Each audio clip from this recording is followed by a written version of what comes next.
Ketemu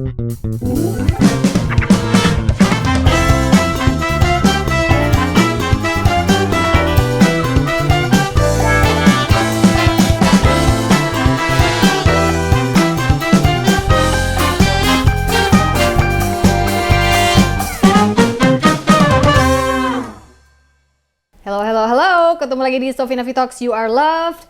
Dan kali ini saya akan langsung saja menuju bintang tamu kita yang adalah sering digadang-gadang sebagai Hot Dede. Rio, wah, panas. Panas ya. Bali emang Hot panas Daddy, sih, Hot Daddy Pak. maksudnya. Oh iya, Hot Daddy ya. Iya. Selamat datang di Bali ya, Pak. Oke, terima kasih sudah diundang di Sophie Navi Talk. Ini impian semua orang loh ada di kursi ini. Yang bener. Iya. Kalau gitu ntar kursi ini gue bawa pulang dari hotel ini. Ario tuh bukan Aryo ya guys, by the way. Ario. A-R-I-Y-O. Ya. Film aja banyak yang salah. Tapi Ario ini memang dari dulu agak apa ya?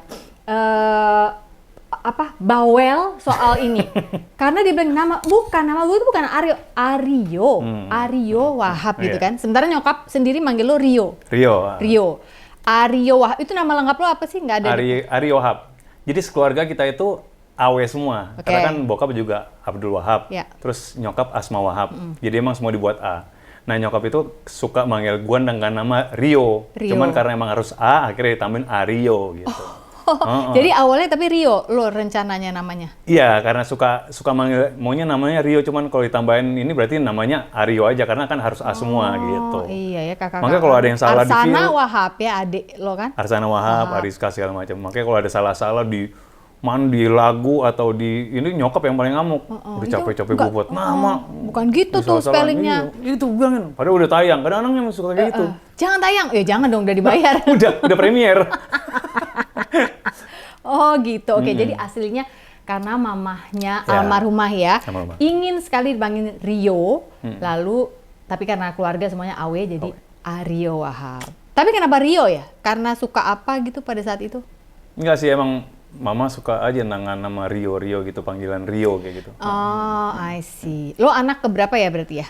Anak kelima dari 6 bersaudara. Wow, hampir bontot. Hampir bontot gagal. Oh, lu termasuk yang bontot gagal. Jauh ya sama adik ya? Lumayan 4 tahun. Oh, lumayan. Gue pikir gue bakal bontot. Jadi lagi. Bos, sorry bos. Get in line. Makanya adek gue beli dikit kan. Nah, Ario Wahab ini ya adalah pria multi talenta ya. Kita tahu dia selain sebagai penyanyi, musisi, juga dia pemain film, dia aktor yang bisa menari. Oh. Iya dong, lu awalnya lu biarkan. Kok lu sih? Lu nggak ingat lu pernah nari? Gimana maksudnya? Karena itu film itu yang membuat gua lumayan mengesankan tapi lumayan trauma. Oh, karena lu harus latihan. Karena itu film pertama gua kan, kalau boleh cerita dikit, itu kan film pertama kan. Dan dulu ketika gua sebelum main film itu, gua mengisi soundtrack dari film Andai Ia Tahu yang dimainkan sama Marcel dan Rahel. Oke. Sutradara Indra Yudhistira, penulis Monty, produser Tama tuh, Transcinema dulu. Terus pas mau take vokal, Sepenuh Hati lagunya Andrianto, Indra masuk ke studio, ke ruang gua mau take. Indra Yudhistira. Yuk, sebelum lo nyanyi, gua mau buat film habis ini, lo yang main. Gua kaget. Hah? Enggak lah, gua anak band, masa gua main film gitu? Enggak, ini filmnya musikal. Belum musikal tuh waktu itu. Belum ada musikal, jadi udah ya gue nggak mikir macam-macam. Ya udah ntar kita omongin lagi gitu. Akhirnya ya udah, akhirnya kecemplung, dan itu benar-benar yang orang yang membuat gue terjun kecebur ke acting itu emang Monty sama si Indra itu sih. Gitu. Jadi mungkin karena emang persiapannya juga macam-macam segala macam, terus gue ngerasa kadang-kadang apa bener nih pilihan gue gitu kan. Karena kan gue anak band banget kok main film gitu loh. Jadi sempat stres, sempat gue mau undurin diri. Dari film itu? Dari film itu. Karena lo nggak bisa hafalin dialog atau? Bukan, karena gue ngerasa gue nggak bisa mendapatkan karakter yang dimau gitu loh. Karena dulu sempat perpindahan acting coach dari Bang Eka Sitorus ke ada Tingka Dasia namanya. Tingka itu yang tipenya yang instan, kalau si Eka Sitorus tipenya yang proses. Gue bisa cocok yang itu, cuman diganti. Akhirnya Tingka ngerasa gue nggak pernah dapat karena dia pengennya cepet-cepet gitu loh. Sedangkan gue tuh tipe semua, gue kalau nyanyi pun gue harus terbiasa nyanyi itu biar gue bisa mendapatkannya. Film pun seperti itu. Kalau film kan emang aktor kan butuh proses kan. Semua harus ada gitu loh. Nah ini si Tinggal nggak, sampai gue akhirnya, wah, yo lu nggak dapat sebagai Grey. Grey itu karakter yang ini. Iya. Itu kan agak menohok ya, Menohok banget. lagi main lagi itu kan, lagi emang, di tengah emang kayak gitu, proses. gue akhirnya sempat ngadu sama Bang Eka, siapa yang kayak gitu, pokoknya akhirnya udah, terus dia bilang, enggak, lu bisa, karena lu udah ngikutin proses, yang di mau tuh seperti ini. Akhirnya gue kepikiran lagi, pas udah kita mau preskon, si Indra bilang sama gue, oke, semua unek-unek keluarin, karena kita besok udah mau preskon. Gue udah mau ngangkat tangan. Mau bilang ngundurin diri. Iya. Marah nggak tuh lo? Marah? Tahan dong sama siapa? Sama Ladia Sheryl. Dan sekarang Ditahan. orang itu nggak main film malah dia pergi. Diginiin, dia udah tahu. Nggak, katanya. Grey, elu yang main. Grey itu Ari Wahab yang main. Akhirnya gue ngerasa, oh ya udah lah. Gue disupport sama si Ladia kan. Iya. Oke, akhirnya udah. Terus gue pikiran, saat itu, ini kalau gue bener-bener ngelewatin antara gue nggak jadi aktor atau jadi aktor beneran. Akhirnya, gue ngelewatin ya udah akhirnya gue jadi aktor Akhirnya beneran. jadi waktu itu, Iya. pada saat mau preskon, lu udah mikir bahwa ini 50-50. Karena gue ngerasa nggak mampu. Either gue dihakimi, udah lu nggak usah semua, acting segala atau lu macam, jadi aktor. iya. Ternyata lu jadi aktor. Ternyata Wow. pas gue jalanin nggak sesulit itu sih. Emang gue kadang-kadang mungkin kebanyakan mikir, kebanyakan gue pengen mau seperti apa. Gue bahkan di lokasi gue masih baca skrip. Oh, Sama sutradara, lu taruh. taruh nggak? Lu tuh udah hafal, lu udah bisa, udah lu cukup. Ntar yang ada kalau seandainya lu baca, lu makin overthinking segala macam, akhirnya nggak dapat karakter. Menurut lu begitu kenapa? Karena lu tipe orang overachiever atau lu gini, gue maunya segini, enggak, Ari Wahab harus bisa deliver segini. Iya, Lu karena tipe kan gitu. gue ngerasa itu gue milih nggak sembarangan kan, gue anak band kan, gue memilih untuk jadi aktor, gue nggak mau yang ece-ece gitu loh. Sedangkan dari Peran utama pula peran kan? utama pula, terus dari respon dari orang-orang banyak yang bilang kayak gitu, ya akhirnya gue ngerasa nggak pede sempat gitu loh. Tapi alhamdulillah pas gue jalanin semuanya dengan tenang, justru alhamdulillah maksudnya hasil dari film itu orang-orang banyak yang suka dengan Seorang mainan lu gue. bisa nggak pede ya? Makanya gue juga bingung. Lu selama gue kenal sih jauh dari itu karena nyantai. Arya Wahab yang aku kenal ya, nyantai. Udahlah, malah dia yang sering giniin temen-temen. Udahlah nggak apa-apa, udahlah nggak apa-apa. Kalau sampai lo yang Itu berarti parah banget kan? Iya. Sampai segitunya gue. Makanya emang benar-benar Bintang Menari itu benar-benar banyak banget kesan yang menjadi bagi gue tuh sesuatu yang memorinya bagus banget dan ada yang traumanya juga itu. Pantes kalau dia suka gue ledekin dulu, gue jadi kayak terkenang memori bertahun-tahun yang lalu ya. Arya Wahab, biarkan Bintang Menari, terus dia kayak tapi agak antara tapi asam, Agak nggak tapi enak. kayak gitu. Jadi menurut lo itu bukan pekerjaan lo yang terbaik di dunia acting? Pada saat lo? itu. Pada saat Pada itu. saat itu. Oke. Tapi kalau sekarang lo ngelihatnya gimana? Sekarang gue udah ngerasa nyaman dan emang Om Elman ini kan sempat main sama gue di situ kan, dia sebagai bapak. Yuk, aku emang ngeliat kau di sini stres gitu. Sempat aku lihat pas kita reading segala macam. Tapi ketika kau bisa melewatkan ini semua, kau pasti ketagihan sama acting. Dan Iya bener. ketagihan sampai hari ini. Karena emang pengen lebih lagi, karena udah lumayan ngerti lagi, ada jam terbang lagi, pengen betulin yang kemarin, akhirnya gitu-gitu. Terus ya, pola itu berlanjut sampai dengan hari ini. Sampai yang terakhir filmnya Arya Wahab kemarin aku nonton yang dia jadi, lo apa sih komandan ya itu? Yang polisi-polisi itu? Jadi, Sari Sepatah. Iya, sama Mbot. Iya, Mbot sama Nugi. Iya. Itu film yang lumayan, itu ceritanya emang bagus sih karena emang bagus banget karena emang diangkat kisah nyata, terus yang nulis juga Monty. Aduh, Monty. Monty. Nah itu makanya Monty karena emang dia penulis skrip gue yang pertama, gue ngerasa kalau seandainya main film yang lain emang agak gue ngerasa jalannya beda karena Monty itu menurut gue gila kalau nulis skrip. Monty itu nggak tahu ya, kalau gue ngerasa sih kalau dia nulis tuh kayak misalnya kita diundang main cuy lah, GR banget kayak diundang. Maksudnya kalau kita ikutan main gitu, maksudnya gitu ya.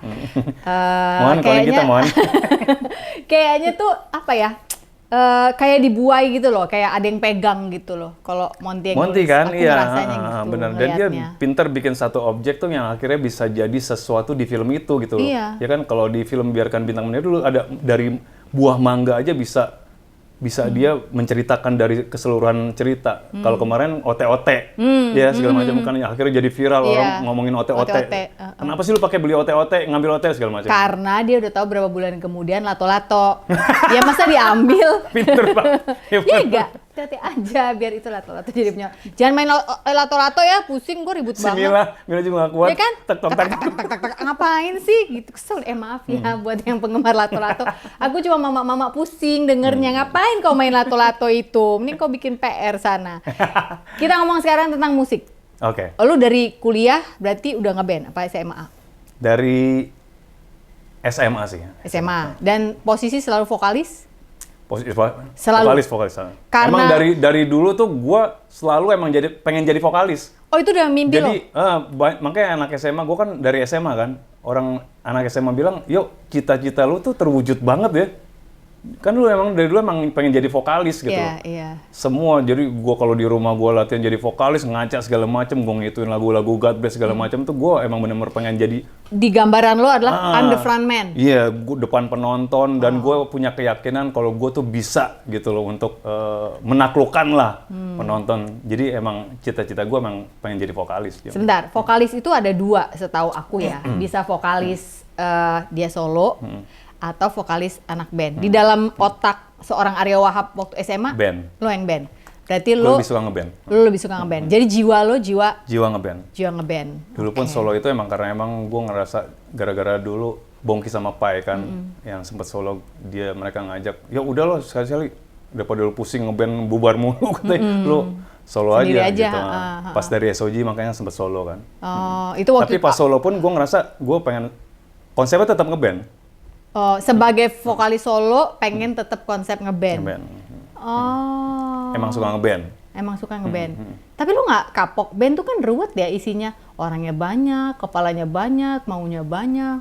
Kalau sendiri kan lu terima bayaran sendiri, nggak bagi-bagi. Iya, itu lebih enak. Cuman gue nggak tahu, gue lebih suka aja semuanya berantem dulu gitu kalau buat gitu. Kalau zaman dulu kan anak band kan benar-benar di studio kan ya kan. Jangankan buat lagu, buat lirik aja satu kata bisa tampol-tampolan dulu gitu. Jadi itu yang menurut gue sih yang lebih akhirnya punya karyanya lebih bobot, maksudnya lebih kuat gitu loh. Karena emang kita prosesnya tuh dulu ngikutin gitu. Emang beda sama zaman sekarang sih.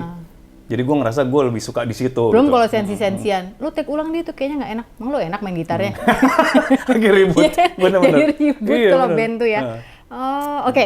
Ntar lu ya, dari dulu yang aku perhatiin, band-band yang pernah ada campur tangan Aryo Wahab di situ, itu semua ada singkatan 3 huruf. SOG, FOS, TDC. TDC. Iya, tiga. Ada yang nggak 3 nggak? Yang paling baru ini ya? WT. Ya, itu doang ya. Tapi doang. Dari dulu. Iya, SOG, selalu singkatan kayak gitu. Kan, selalu singkatan.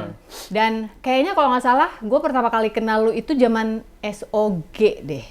Kalau gue nggak salah inget ya. Ini sebelum film.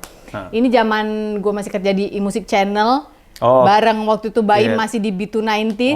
Oke, ya. Terus itu, lo SOG, iya lo. Tahun 98, ada syuting di James kan? gitu kan, Iya, kayak gitulah. Pokoknya gue agak blur, tapi gue inget, waktu itu nama vokalisnya Aryo Wahab. Oke. Itu awal-awal SOG siapa yang bikin? Singkatannya? State of Groove. State of Groove, oke.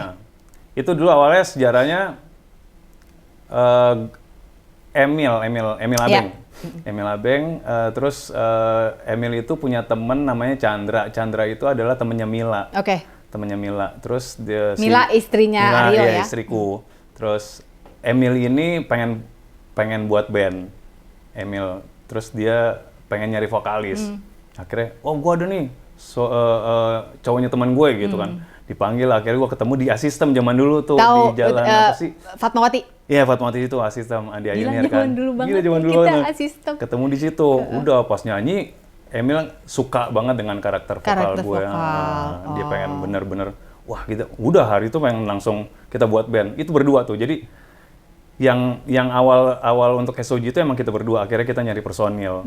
Beberapa macam. Akhirnya kita nunjuk Ciko, Joko, dan Tomo. Gitu. Akhirnya kita punya album. Dan itu adalah album pertama gue. Sebagai anak band di dunia profesional. selama itu sebelumnya gue bikin demo, kan dulu kan zamannya harus bikin demo kan, harus bikin demo. Kirim ke perusahaan kalau rekaman. label mau, oke, kalau enggak ya enggak gitu loh. Jadi itu pun gue mau musiknya titip edar. SOG itu? SOG, jadi benar-benar si Musika yang distribusi, kita yang tetap produksinya. Master? Untung kita ada Emil. Thank you Emil. Thank you Emil. Segala sesuatu menjadi lebih mudah dengan Emil. Dibiayai rekaman, bikin klip, sampai bikin klip kita benar-benar hampir satu album dulu. Semua satu album semua ada klipnya? Hampir deh, kayak nggak salah kan itu kita buat kan sekitar kayak mini album juga kan, 6 lagu ya. Zaman dulu 6 tuh mini album ya, jam sekarang ada yang mau bikin album lagi, semuanya single. Itu sempat kita buat 4 klip tuh nggak salah. Emil emang suka kayak gitu-gitunya, ya kita seneng ikutin aja gitu. Oke. Jadi emang musika tuh sempat. Titip edar. Oke. Udah kita jalanin. Happy banget nggak lo pada saat itu? Happy. Cuman ternyata nggak jalan sih menurut gue SOG. Chemistry-nya atau bisnisnya? Gue ngerasa SOG itu asik sendiri gitu loh. Mungkin karena kita nggak punya manajemen yang bagus gitu ya, satu yang nggak bagus lah, maksudnya nggak ngerti untuk ngejualnya seperti apa. Terus kedua, kita tuh kebanyakan foya-foyanya kayaknya. Party. Manajemennya hancur, anak bandnya juga hancur. Jadi kayak gitu zaman dulu. Masih asik sendiri. Ngerasa kita kayak udah tinggi banget, udah ngetop. Padahal nggak segitunya gitu. Jadi kita halu di dalam studio sendiri. Kita buat studio sendiri, film namanya. Udah kita panggil orang-orang di situ untuk nonton kita. Oh keren ya, wow hebat ya. Karena kita emang karena nggak ada panggilan manggung. Pernah ada manggung kayak zaman dulu tuh. Soundrenalin masa nggak pernah lah? Soundrenalin nggak. Dulu yang di bengkel. Pongki sempat itu gaji kustik gue sempat sama ada band. Jadi di bengkel tuh pernah ada satu event musik hampir kayaknya dari MTV deh. Enggak, gue ingat. Bukan. Itu yang Light Up the Night, Shanti kali zaman itu. Iya benar. Pokoknya banyak band kan. Jadi masing-masing tuh cuman bawain 1-2 lagu loh. Iya, kayak showcase zaman dulu disebutnya showcase. Jadi ada band, ada segala macam. Jadi itu doang acara-acara kayak gitu ya. Selebihnya kita nggak pernah. Mungkin zaman sekarang pensi kali ya. Semacam pensi tapi yang menyelenggarain bukan sekolahan, tapi kan sifatnya mirip tuh. Oh, itu doang. Kok nggak pernah konser. Gue juga bingung kenapa, padahal kita ngerasa kita keren. Cuman kok nggak ada yang ngeliat kita keren gitu, nggak ada yang manggil untuk, atau mungkin musik kita terlalu kekinian zaman dulu ya. Iya. Jadi too advance pada saat itu. Dulu kita MD-nya tuh music director-nya si Denny Casmala. Iya, iyalah dia kan pinter banget otaknya. Terus ditambah referensi kita masing-masing emang benar-benar yang musik rock yang ke depan gitu loh. Jadi SOG kalau menurut gue didengerin zaman sekarang juga masih update. Sementara masyarakat pada saat itu belum nyampe untuk musik itu mungkin gitu. Ini mungkin maksudnya gitu ya. Jadi mungkin banyak hal sih. Kita juga bingung. Akhirnya udah lama-lama nggak jalan, terus ribut sendiri, stres sendiri udah pada. Berapa tahun tuh sampai ribut sendiri? 9 kan kita kebentuk tuh 98, 2001 bubar. Oh, oke. 2001 bubar, gue solo karir. Gue diajakin diproduksi sama Bongki sama Pai. Gitu. Ya udah. Bubar, lu nikah? Iya, 2002. Iya kan? Nikah. Iya, oke. Waktu itu lu nikah berarti dalam keadaan bukan vokalis SOG? Udah nggak. Oke. Waktu itu lu kerja apa? Untuk meyakinkan Mila kalau lu mau jadi suami? Gue juga bingung kenapa Mila mau. berhubung kita bertemannya terlalu dekat ya, keluarga besar ini, jadi gue nanya cuek, nggak pakai perasaan. Kok Mila mau malu ya? Lu waktu itu kerja apaan emang? Jadi gini, lucu. Nah kalau ditanya hubungan Mila, kita buka-bukaan aja lah.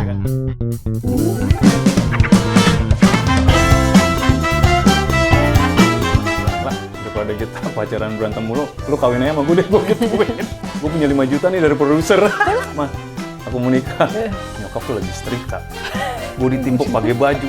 Untung gak ditimpuk pakai setrikaan, gue bilang.